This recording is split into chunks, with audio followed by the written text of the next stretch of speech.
projet sur l'intérêt de l'avancement de l'Afrique. Rappelons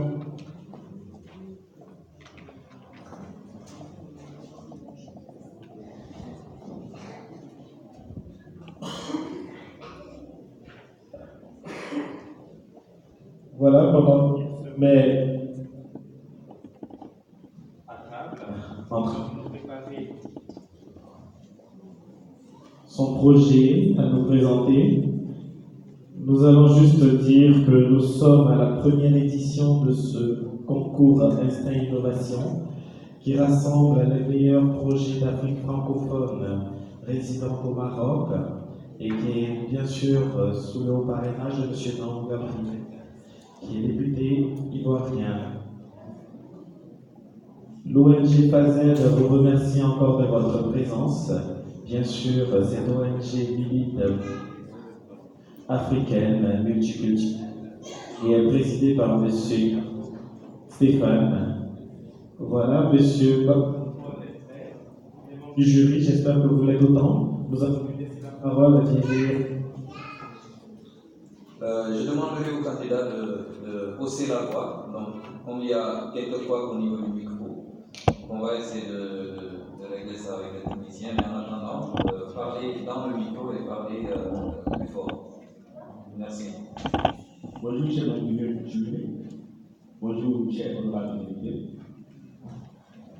Je me présente Paul Fakaman. Je suis de la Côte d'Ivoire et financier de formation. Mon projet est intitulé l'installation d'une entreprise de production de l'huile de palme.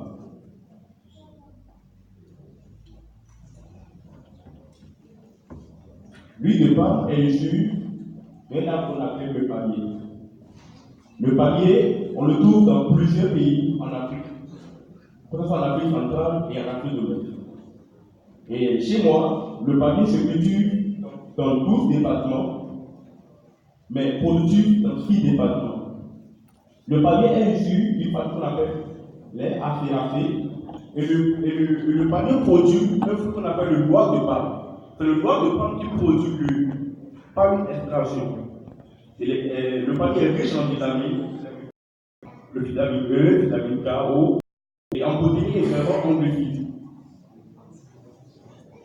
Voici le palmier avec le noix de palme.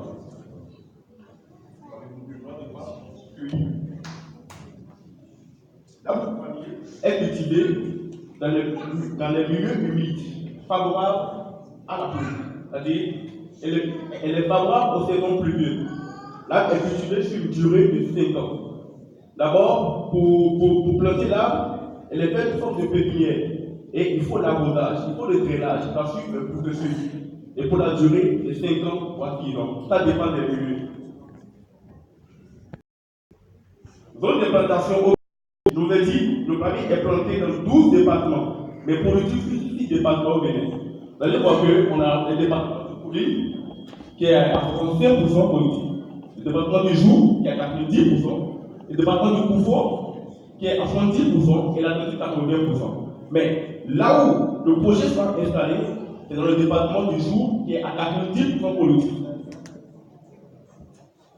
L'étude du terrain. Qu'est-ce qui m'a amené à choisir ce domaine? J'ai eu à faire le constat précisément chez moi au Bénin, également en Côte d'Ivoire, au Gabon, également en Guinée-Conakry. J'ai vu qu'il y a plusieurs irrégularités dans la production. Dans le constater que ici, on a une production rudimentaire. Vous allez voir que c'est des gens qui le font de façon artisanale. Sans soin, il n'y a pas de protection, il n'y a rien du tout. Et c'est ça la population consomme. Disons, on ne peut pas consommer quelque chose pour se rendre malade. C'est ça, moi, je vais corriger. Voilà. Ça, c'est une mode de la vie. Il y a les bonnes qui font dans les barrages, et puis, et d'extraire l'huile, et c'est ça, et bien dans l'eau vivante. Et le consommant du monde. Là, installé au Bénin, j'ai dit à un nom pour l'entreprise, souhaité de fabrication de l'huile de palme et de l'accessoire du palmier. Production de l'huile. Chez moi, comment je dois produire l'huile? Je dois produire l'huile à travers des machines. Il y aura le séchage, il y aura la cuisson, il y aura le lavage, il y aura la pression. C'est à base des machines. Et ces machines, il y a les machines de séchage, de cuisson, les machines de découpage et les machines de filtration. Il y a aussi la machine à de l'huile brute et aussi la machine à cuisson raffinée d'huile végétale. Voilà que moi je veux produire, l'huile laborieuse. Cette huile doit suivre des analyses et on doit voir est-ce que l'huile est productive. Est-ce que l'huile ne contient pas des substances à l'organisme. Et c'est ça moi je veux produire. Voici mon résultat final. Voilà, ça fait l'année. Et je veux aussi le produit dans les sachets, les bidons de 1 litre, et 25 litres, ça dépend de la cible est la population africaine. Et pourquoi pas européenne? Il y a le supermarché, aussi exportation vers l'international dans plusieurs pays. Aussi la concentration des marchés moyens. À l'état actuel des choses, il y a l'achat du terrain qu'il faut. Il y a aussi l'achat des briques. Je suis sur des enquêtes. La donne chez moi au Bénin se vend à transfert équivalent à 6. Il y a aussi la plantation sur le terrain. Il y a aussi une installation des machines que ces machines sont bonnes. Il y a aussi la main-d'œuvre que je dois rechercher qui est plus facile. Bon, les frais bancaires aussi sont propres. État de réalisation. Il y a le terme qui, tout d'abord, un terme de 10 hectares qui est déjà acquis. Et il ne reste que l'installation dans les filiales et aussi l'achat des machines. Il y a aussi l'état financier, on se monte aussi vers les prêts bancaires et aussi une population qui font propre. Pour terminer, juste il y a que la valeur n'a pas pour le long d'année. Il faut juste oser pour entre eux. Je vous remercie.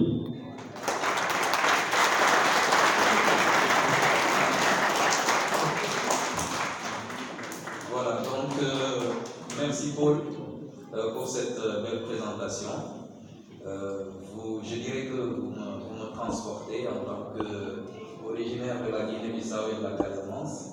Donc c'est un produit que nous connaissons très bien et nous avons vu nos mamans, nos tantes extraire ça dans des conditions assez difficiles. Donc ça, il faut le dire quand même, et pour ne pas gagner beaucoup d'argent à la vente. Donc aujourd'hui, moi je vois que vous avez amené une valeur ajoutée pour la transformation du produit. Donc c'est les machines. Là où je vais vous poser la question, donc je vois que c'est un produit que vous mettez en laboratoire avant de la commercialiser. Aujourd'hui, l'huile de palme est rejetée en Europe parce qu'ils disent qu'il y a des méfaits sur l'organisme. Donc aujourd'hui, comment vous pourrez pénétrer ce marché et comment vous pouvez prouver que effectivement, après des recherches de scientifiques au niveau des États très développés qui prouvent ce genre de choses-là, comment vous pouvez prouver le contraire? C'est ça ma question. Si d'autres membres ont des questions.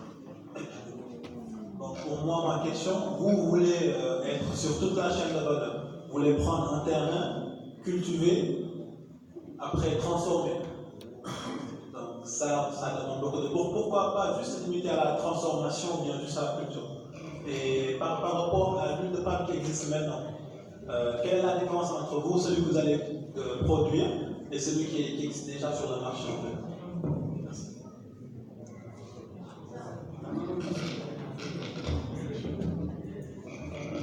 Je vous remercie pour cette présentation qui a été assez claire pour moi. Et je voulais rebondir sur la question du président du jury parce qu'effectivement, moi aussi, j'ai des réserves par rapport à l'huile de palme qui a été donc dernièrement en Europe, on nous a dit que c'est un produit cancérigène et on commence franchement à se poser des questions.